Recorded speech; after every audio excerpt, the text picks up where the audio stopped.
Bonjour Colo, inondation, écoulement, risque d'éboulement. Nous sommes de plein fouet dans la saison des pluies, une saison des pluies qui a débuté depuis fin mars et qui va se tendre jusqu'au mois de juillet, sur 4 mois. Alors le mois de juin est la période de pic de cette saison pluvieuse et nous sommes à la Sodexam, dans la salle des prévisions. Nous sommes en compagnie de M. Eclo Ferdinand, il est le chef de service des prévisions. Alors depuis ce matin, nous constatons des pluies modérées qui tombent sur le district d'Abidjan. Est-ce que cette observation-là va-t-elle continuer ou au moins la pluie va évoluer selon les heures? Depuis ce matin, très tôt, nous avons commencé à recevoir des pluies au niveau du district d'Abidjan. Il n'y a pas que le district d'Abidjan qui est concerné par ces précipitations. Nous avons des pluies sur presque tout le littoral ivoirien. Et ces pluies modérées vont demeurer jusqu'à dans la soirée.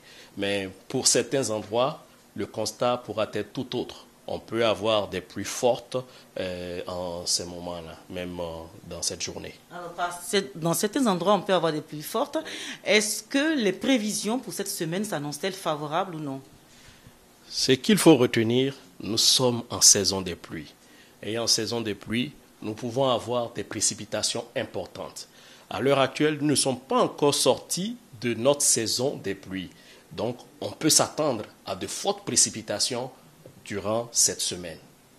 Alors, de fortes pluies par moment, c'est ce que vous avez dit. Oui. Alors, quels conseils éventuels pouvez-vous donner aux populations pour vraiment limiter les dégâts de cette saison des pluies? Ce qu'on peut demander à nos populations en ce moment, c'est de suivre les informations qui leur sont diffusées par le gouvernement. Donc, nous avons des spots publicitaires qui passent, qui nous donnent des informations et surtout les mesures à suivre pour éviter de se faire emporter par les eaux. Et il est important pour nos populations de libérer les zones à risque.